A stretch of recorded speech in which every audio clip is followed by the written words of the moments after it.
আসসালামু আলাইকুম আমার প্রিয় শিক্ষার্থীবৃন্দ, আমাদের প্রিয় নতুন ছাত্রীরা, তোমরা কেমন আছো সবাই?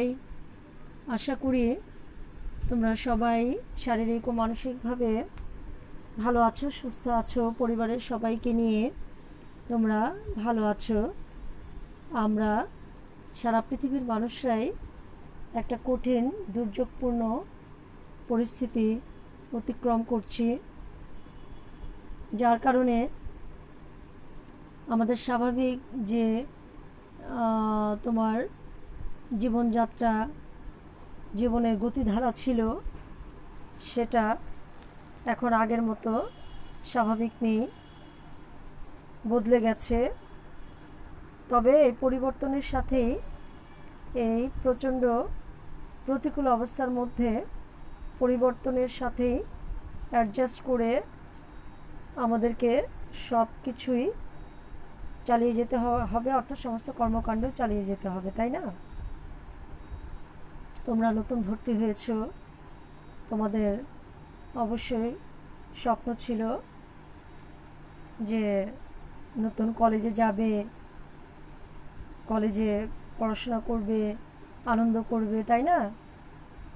তো অবশ্যই ইনশাআল্লাহ ভাগ্যে থাকলে সেগুলো অবশ্যই সংগঠিত হবে। এক সময় তোমরা ক্যাম্পাসে আসতে পারবে, তোমরা ক্লাস করতে পারবে যথারীতি, আমরা তোমাদেরকে দেখব, ক্লাস নিতে পারবো। আমরা আল্লাহর কাছে সেই সুদিনের অপেক্ষায় আমরা দোয়া করি। তো তার মধ্যে থেকে তো আমাদের পাঠদান প্রক্রিয়া চালিয়ে যেতে হবে। সারা পৃথিবীতে এখন অনলাইনে পড়াশোনা এবং অন্যান্য কাজ পরিচালিত হচ্ছে, আমরা সবাই সেটা জানি, তোমরাও জানো। তো সেই ধারাবাহিকতায় আমরা যেমন ক্লাস নিচ্ছি, তোমরাও বাসায় পাশাপাশি বই কিনে পড়াশোনা চালিয়ে যাবে। সেন্ট্রাল উইমেন্স কলেজ কর্তৃক আয়োজিত অনলাইন ক্লাসে আজকে আমি উপস্থিত হয়েছি। মনে আছে তোমাদের যে গুলশান আক্তার আপা, মনোবিজ্ঞান বিভাগ, পাঠদানের ধারাবাহিকতায় আমি প্রথম অধ্যায়টাই পড়াচ্ছি, আলোচনা করছি। প্রথম অধ্যায়, প্রথম পত্রের প্রথম অধ্যায়, মনোবিজ্ঞান পরিচিতি। আজকে এই অধ্যায়ের যে অংশটা আলোচনা করব, এক্সকিউজ মি, সেটা হচ্ছে মনোবিজ্ঞানের বিষয়বস্তু। গত ক্লাসে আমি তোমাদের মনোবিজ্ঞান সম্পর্কে একটা ধারণা দিয়েছি, মনোবিজ্ঞানের ইতিহাস যতটা সম্ভব আলোচনা করেছি। মনোবিজ্ঞান প্রাচীনকাল থেকে মনোবিজ্ঞানের যে ধারণা, আস্তে আস্তে তারপর এটা পরিবর্তিত হয়ে আধুনিক মনোবিজ্ঞানের যে মনোবিজ্ঞান সম্পর্কে মনোবিজ্ঞানীদের ধারণা, সংজ্ঞা, এগুলো আলোচনা করেছি। মনোবিজ্ঞান সম্পর্কে বিভিন্ন মনোবিজ্ঞানীদের যে বিষয়বস্তু, মনোবিজ্ঞানের যে ধারণা, ধ্যান ধারণা, সেটা আলোচনা করেছি। অর্থাৎ মনোবিজ্ঞান সম্পর্কে একটা তোমাদের সাধারণ ধারণা দেওয়ার চেষ্টা করেছি। আমি গত ক্লাসে বলেছি যে এই সাবজেক্টটা তোমাদের একদম নতুন, তোমরা এসএসসিতে সাবজেক্টটা পড়োনি। তোমরা ভূগোল পড়েছো, অর্থনীতি পড়েছো, ইতিহাস পড়েছো, সমাজ পড়েছো, ইংলিশ, বাংলা, অঙ্ক, অনেক কিছু পড়েছো, কিন্তু মনোবিজ্ঞান কিন্তু পড়োনি। স্বাভাবিকভাবেই এই সাবজেক্টটা তোমাদের কাছে একদম নতুন। তো গত ক্লাসে আমি যেটা বলেছি যে প্রাচীনকালে মনোবিজ্ঞান সম্পর্কে ধারণা ছিল, মনোবিজ্ঞান হচ্ছে মন বা আত্মা বা চেতনা সম্পর্কিত বিজ্ঞান। প্রাচীন দার্শনিক এবং মনোবিজ্ঞানীদের তোমার বিভিন্ন রচনায় আমরা বারবার এই ধারণাটাই পেয়েছি। কিন্তু যেহেতু মন বা আত্মাকে দেখা যায় না, মন বা আত্মাকে পরিমাপ করা যায় না, স্পর্শ করা যায় না, পরিমাপ করা যায় না, সেজন্যে মন বা আত্মা বা চেতনা মনোবিজ্ঞানের বিষয়বস্তু হতে পারে না।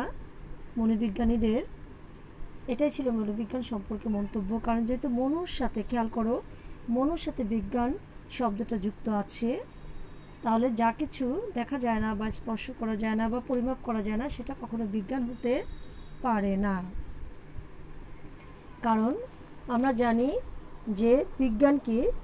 বিজ্ঞান হলো সেই বিষয় যেটাকে তোমার পরীক্ষা নিরীক্ষা করে প্রমাণ করা যায়, সেটাই হচ্ছে বিজ্ঞান।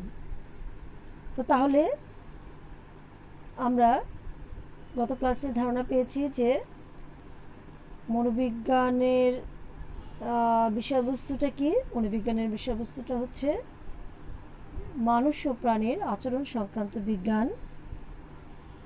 আধুনিক মনোবিজ্ঞানী প্রথম জন বি ওয়াটসন এই সংজ্ঞাটা মনোবিজ্ঞান সম্পর্কে দেন এবং পরবর্তীতে সবাই যেটাকে গ্রহণ করেন এবং সমর্থন করেন, যে মনোবিজ্ঞান হচ্ছে মানুষ ও প্রাণীর আচরণ সংক্রান্ত বিজ্ঞান। তাহলে এই সংজ্ঞার পরিপ্রেক্ষিতে আজকে আমি যেটা আলোচনা করব মনোবিজ্ঞানের বিষয়বস্তু। মনোবিজ্ঞানের বিষয়বস্তু, তাহলে সংজ্ঞার পরিপ্রেক্ষিতে আমরা কি ধারণা পাচ্ছি? মনোবিজ্ঞানের বিষয়বস্তু কি? মনোবিজ্ঞানের বিষয়বস্তু হচ্ছে মানুষ ও প্রাণীর আচরণ। আবারও বলছি, মনোবিজ্ঞানের বিষয়বস্তু হচ্ছে মানুষ ও প্রাণীর আচরণ এবং মানসিক প্রক্রিয়া। এটাই হচ্ছে মনোবিজ্ঞানের মূল বিষয়বস্তু। আচরণ, মানসিক প্রক্রিয়া এবং মানুষ ও প্রাণী। আমি প্রথমেই আলোচনা করছি তোমার মনোবিজ্ঞানের প্রধান বিষয়বস্তু আচরণ। আচরণ কি? আচরণ হচ্ছে প্রাণীর সে সমস্ত বাহ্যিক ক্রিয়াকলাপ যেটাকে বাইরে থেকে দেখা যায় এবং পর্যবেক্ষণ করা যায় ও পরিমাপ করা যায়। অর্থাৎ প্রাণীর সমস্ত বাহ্যিক ক্রিয়াকলাপই হচ্ছে আচরণ। অর্থাৎ যা কিছু আমরা প্রাণীর বাহ্যিক ক্রিয়াকলাপকে দেখতে পাচ্ছি, পরিমাপ করতে পাচ্ছি, সেগুলোই হচ্ছে তোমার আচরণ। এক কথায় প্রাণীর বাহ্যিক ক্রিয়াকলাপ। প্রাণী যা কিছু করছে, আমরা প্রতি মুহূর্তে কী করছি? আচরণ করছি। কথা বলছি, আচরণ। হাত পা নাড়ছি, আচরণ। তারপর আমরা চিন্তা ভাবনা যা কিছু করছি, এগুলো সবই আচরণের সাথে রিলেটেড।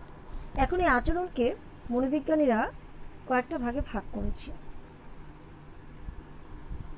মূলত মনোবিজ্ঞানের আচরণকে তিনটা প্রধান ভাগে ভাগ করেছে। একটা হচ্ছে সামগ্রিক ও খণ্ডিত বা আণবিক আচরণ। আচ্ছা, প্রথমে আমি বলছি সামগ্রিক ও খণ্ডিত বা আণবিক আচরণ। তাহলে সামগ্রিক আচরণটা কি? সামগ্রিক আচরণ হচ্ছে একটা ব্যক্তির সম্পূর্ণ টোটাল আচরণটা হচ্ছে একটা সামগ্রিক আচরণ। আচ্ছা, এবার তোমাদের মনে হতে পারে টোটাল আচরণটা কি? টোটাল আচরণটা হচ্ছে যে একজন ব্যক্তি বা একটা প্রাণী যা কিছু করছে। যেমন আমি সহজ করে উদাহরণটা দিই। যেমন আমি তোমাদের ক্লাসে লেকচার নিচ্ছি, সেখানে আমি কথা বলছি, আমার হাত নড়ছে, পা নড়ছে, তোমার মুখভঙ্গির পরিবর্তন হচ্ছে, মুখ নড়ছে, চোখের পলক পড়ছে। এ সব কিছু মিলিয়ে টোটালটাই হচ্ছে একটা সামগ্রিক আচরণ। আর খণ্ডিত বা আণবিক আচরণ হচ্ছে খণ্ড খণ্ড বা আলাদা আলাদাভাবে আমার যে আচরণ, সেগুলোকে বলা হচ্ছে খণ্ডিত বা আণবিক আচরণ। যেমন আলাদা করে আমার হাত নাড়া, পা নাড়া, মুখভঙ্গি, চোখের পলক ফেলা, এগুলো হচ্ছে আমার খণ্ডিত বা আণবিক আচরণ। আশা করি তোমরা বুঝতে পারছো যে খণ্ডিত বা আণবিক আচরণ কী এবং সামগ্রিক আচরণ কী। এটা গেল একটা। আচরণের আরেকটা ভাগ হচ্ছে তোমার বাহ্যিক এবং অভ্যন্তরীণ আচরণ। বাহ্যিক আচরণ কোনগুলো? যে সমস্ত আচরণগুলোকে প্রাণীর যে সমস্ত আচরণগুলোকে বাইরে থেকে পর্যবেক্ষণ করা যায় তোমার এবং লিপিবদ্ধ করা যায়, সেগুলো হচ্ছে বাহ্যিক আচরণ। যেমন উদাহরণ দিচ্ছি, আমাদের হাত নাড়া, পা নাড়া, মুখভঙ্গি, চোখের পলক ফেলা, এগুলো হচ্ছে আমাদের বাহ্যিক আচরণ, যেগুলোকে বাইরে থেকে আমরা দেখতে পাচ্ছি, পর্যবেক্ষণ করতে পারছি। আরেকটা হচ্ছে অভ্যন্তরীণ আচরণ, অর্থাৎ প্রাণীর অভ্যন্তরে যে সমস্ত ক্রিয়া প্রক্রিয়া ঘটছে সেগুলো কিন্তু আচরণের অন্তর্ভুক্ত। অর্থাৎ আমাদের অভ্যন্তরে কি ঘটছে, আমরা শ্বাস নিচ্ছি, আমাদের শ্বাস প্রশ্বাস, আমাদের হৃদস্পন্দন, হৃৎপিণ্ডের ক্রিয়া, পাকস্থলীর ক্রিয়া, বিভিন্ন গ্রন্থির ক্রিয়া, পরিপাক ক্রিয়া, এগুলো সবই হচ্ছে আচরণের অন্তর্ভুক্ত। অর্থাৎ এগুলোর উপর ভিত্তি করেই কিন্তু বাহ্যিকভাবে বিভিন্ন ধরনের আচরণ সংঘটিত হচ্ছে। তাহলে ক্লিয়ার হয়েছে তোমাদের কাছে যে অভ্যন্তরীণ আচরণ কি। তারপর আরেকটা ভাগ হচ্ছে তোমার ঐচ্ছিক এবং অনৈচ্ছিক আচরণ। ঐচ্ছিক আচরণ কি, যে সমস্ত আচরণকে মানুষ ইচ্ছাকৃতভাবে নিয়ন্ত্রণ করতে পারছে সেগুলোকে বলা হচ্ছে ঐচ্ছিক আচরণ। আবারও বলছি, যে সমস্ত আচরণকে মানুষ ইচ্ছাকৃতভাবে নিয়ন্ত্রণ করতে পারছে সেগুলো হচ্ছে ঐচ্ছিক আচরণ। যেমন আমাদের হাত নাড়া, পা নাড়া, মুখভঙ্গি, এগুলো হচ্ছে ঐচ্ছিক আচরণ, যেগুলোকে আমরা ইচ্ছাকৃতভাবে নিয়ন্ত্রণ করতে পারছি। কথা বলা, এগুলো হচ্ছে ঐচ্ছিক আচরণ। তুমি ইচ্ছা করলে এগুলোকে নিয়ন্ত্রণ করতে পারছো, হাত নাড়া বন্ধ করতে পারছো, পা নাড়া বন্ধ করতে পারছো, কথা বলা বন্ধ করতে পারছো তুমি, অর্থাৎ এক কথা কন্ট্রোল করতে পারছো। আরেকটা হচ্ছে অনৈচ্ছিক আচরণ, যে সমস্ত আচরণকে তোমার ইচ্ছা করলে প্রাণী নিয়ন্ত্রণ করতে পারে না সেগুলো হচ্ছে অনৈচ্ছিক আচরণ। যেমন আমাদের শ্বাস প্রশ্বাস, হৃদস্পন্দন, পরিপাকতন্ত্রের কাজ, বিভিন্ন গ্রন্থির কাজ, চোখের পলক ফেলা, এগুলো হচ্ছে আমাদের অনৈচ্ছিক আচরণ, যেগুলো ইচ্ছা করলেও মানুষ নিয়ন্ত্রণ করতে পারে না বা কোনো প্রাণী নিয়ন্ত্রণ করতে পারে না। আমরা কি চাইলেই আমাদের শ্বাস প্রশ্বাস বা হৃদস্পন্দন বা পরিপাকতন্ত্রের কাজ বা যে কোনো গ্রন্থির কাজকে নিয়ন্ত্রণ করতে পারবো, বন্ধ করে রাখতে পারবো? পারবো না। এগুলো হচ্ছে তোমার তোমার অনৈচ্ছিক আচরণ। এবং বাহ্যিকভাবে একটা আচরণই অনৈচ্ছিক আচরণ, সেটা হচ্ছে চোখের পলক ফেলা। আমরা ইচ্ছা করলে চোখের পলক ফেলাকে নিয়ন্ত্রণ করতে পারি না। আশা করি তোমাদের কাছে ক্লিয়ার হয়েছে যে ঐচ্ছিক আচরণ কী এবং অনৈচ্ছিক আচরণ কী। এগুলো হচ্ছে আচরণের মূল ভাগ, যেটা মনোবিজ্ঞানীরা তোমার করেছে। তো তাহলে মনে রাখবে, মনোবিজ্ঞানের প্রধান বিষয়বস্তু হচ্ছে মানুষ ও প্রাণীর আচরণ। তো তাহলে আচরণ কত ধরনের হতে পারে সেটা আমরা এখন জানলাম। ঠিক আছে, তোমার আমাদের যে কোনো প্রতিক্রিয়া, আমরা আনন্দিত হচ্ছি, দুঃখিত হচ্ছি, হ্যাঁ, সব কিছুই কি আচরণের অন্তর্ভুক্ত। তারপর মনোবিজ্ঞানের আরেকটা প্রধান বিষয়বস্তু হচ্ছে মানসিক প্রক্রিয়া। খেয়াল করো, মানসিক প্রক্রিয়া। মানসিক প্রক্রিয়া কি? মানসিক প্রক্রিয়া বলতে বোঝানো হচ্ছে আমাদের আবেগ, চিন্তন, স্বপ্ন, স্মৃতি, প্রেষণা, প্রত্যক্ষণ, বিশ্বাস, এগুলো হচ্ছে আমাদের মানসিক প্রক্রিয়া। ঠিক আছে, অর্থাৎ এই যে আমাদের যে আবেগ, আমাদের হাসি, কান্না, দুঃখ, রাগ, অভিমান, এগুলো কি? এগুলো হচ্ছে আবেগ, এটা মানসিক প্রক্রিয়া। আমাদের চিন্তা, আমাদের স্বপ্ন, আমাদের স্মৃতি, আমাদের প্রেষণা বা চাহিদা, আমাদের প্রত্যক্ষণ, বিশ্বাস, এগুলো সবই হচ্ছে মানসিক প্রক্রিয়া। মানসিক প্রক্রিয়া বা মানসিক কার্যকলাপ যেটাকে বলা হয়, সরাসরি বাইরে থেকে কিন্তু পর্যবেক্ষণ করা যায় না। আমরা কি মানসিক আমাদের প্রক্রিয়া বা কার্যকলাপকে বাইরে থেকে পর্যবেক্ষণ করতে পারি? পারি না। প্রাণীর বা মানুষের তোমার বিভিন্ন আচরণের মাধ্যমে কিন্তু মানসিক প্রক্রিয়ার বহিঃপ্রকাশ ঘটে। অর্থাৎ আমরা যখন চিন্তিত থাকি তখন কিন্তু আমাদের একটা মুখভঙ্গির পরিবর্তন হয়, যেটা থেকে আমরা বুঝতে পারি যে একজন ব্যক্তি চিন্তিত আছে। এবং অন্যান্য প্রক্রিয়াগুলো মানুষের বিভিন্ন পরিবর্তন বা তার মৌখিক প্রকাশ বা বিভিন্ন অঙ্গভঙ্গি থেকে মানসিক প্রক্রিয়াগুলো বাইরে থেকে বুঝতে পারা যায়। তবে প্রাচীনকালে এই মানসিক প্রক্রিয়া মনোবিজ্ঞানের বিষয়বস্তুর অন্তর্ভুক্ত ছিল না, কারণ প্রাচীনকালে এই মানসিক প্রক্রিয়াকে পরিমাপ করা যেত না। কিন্তু আধুনিক মনোবিজ্ঞানে মানসিক প্রক্রিয়াকে পরিমাপ করা যায় বিধায় মানসিক প্রক্রিয়া মনোবিজ্ঞানের বিষয়বস্তু হিসেবে স্থান পেয়েছে। যেমন তোমার এই যে আবেগ, হ্যাঁ, একটা মানসিক প্রক্রিয়া। আবেগকে পরিমাপ করা যায়। জিএসআর অর্থাৎ গ্যালভানিক স্কিন রেসপন্সেস নামক একটা যন্ত্র আবিষ্কৃত হয়েছে, যেটা স্কিন বা চামড়ার উপর রাখলে প্রাণীর মধ্যে কোন ধরনের আবেগ কাজ করছে সেটা পরিমাপ করা যায়। চিন্তন প্রক্রিয়া, মানুষ যখন চিন্তা করে তখন তার শ্বাস প্রশ্বাস আস্তে চলে এবং তার হৃদস্পন্দন অনেক সময় তোমার কিছুটা শ্লথ হয়ে যায়। এই ধরনের বিভিন্ন পরিবর্তন থেকে সে যে চিন্তা করছে এটা অনুমান করা হয়। এভাবে স্মৃতি, প্রশ্ন বা চাহিদা, বিশ্বাস এগুলো বিভিন্নভাবে মানুষের অ্যাক্টিভিটিস থেকে পরিমাপ করা যায় বিধায়ী আধুনিক মনোবিজ্ঞানে মানসিক প্রক্রিয়া মনোবিজ্ঞানের বিষয়বস্তুর অন্তর্ভুক্ত হিসাবে স্থান পেয়েছে। বর্তমানে মানসিক প্রক্রিয়া নিয়ে মনোবিজ্ঞানীরা গবেষণা করতে পারছেন বিধায় তোমার মানসিক প্রক্রিয়া মনোবিজ্ঞানের বিষয়বস্তুর অন্যতম আলোচ্য বিষয়।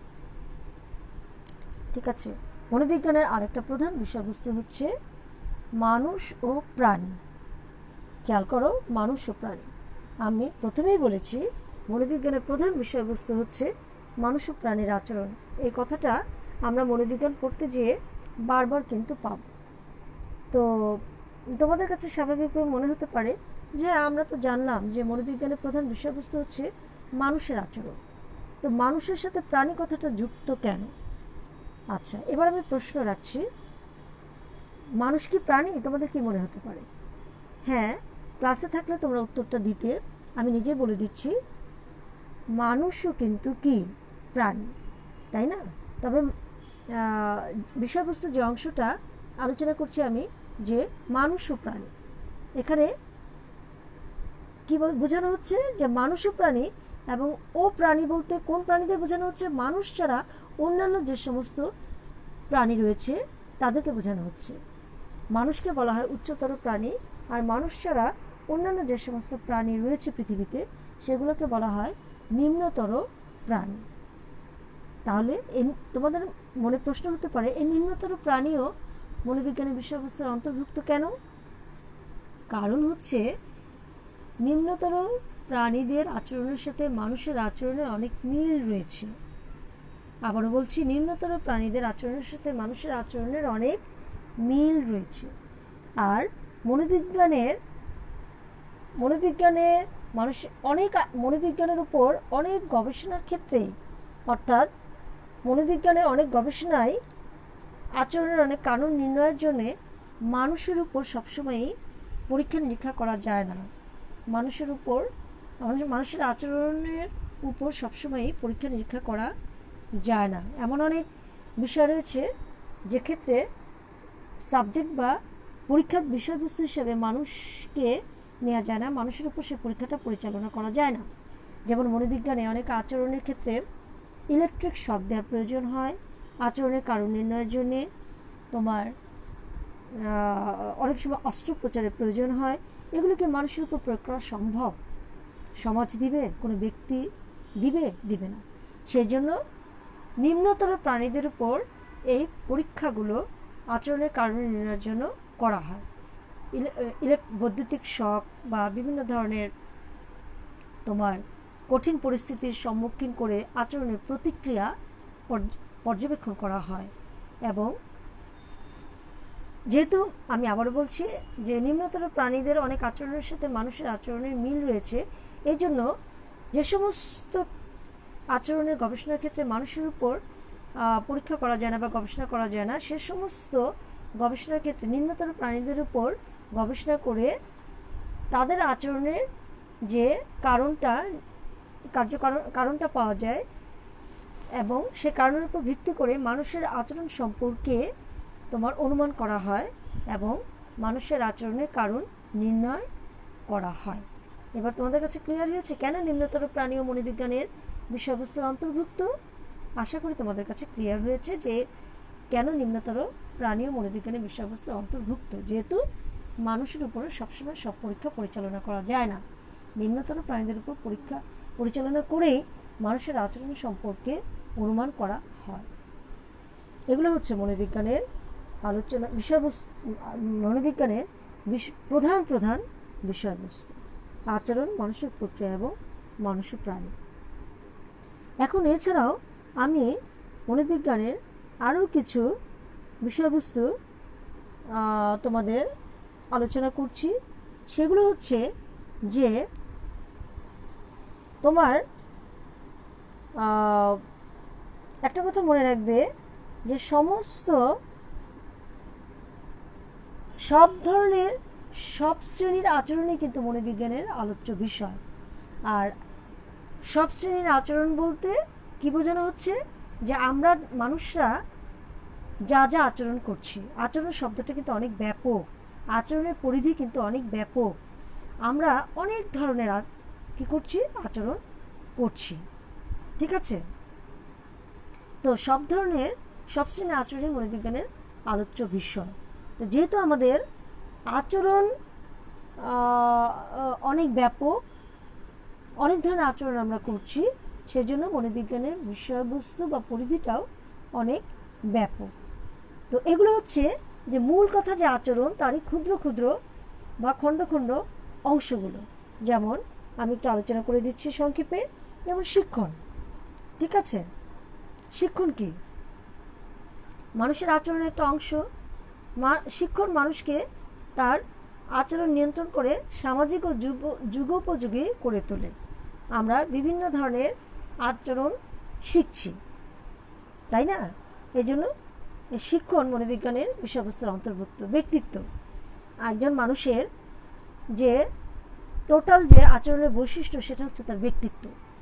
সে যা কিছু করছে প্রতিটা ক্ষেত্রে কিসের পরিপ্রেক্ষিতে করছে? তার ব্যক্তিত্বের পরিপ্রেক্ষিতে করছে। অর্থাৎ আমরা যে আচরণগুলো করছি, এই টোটালটা মিলিয়ে হচ্ছে আমাদের ব্যক্তিত্ব। এই জন্য এটি কি?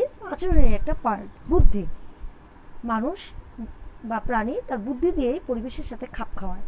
আমরা যে বিভিন্ন আচরণ করছি, সেটা কি হচ্ছে? সেটা হচ্ছে আমাদের বুদ্ধিরই বহিঃপ্রকাশ।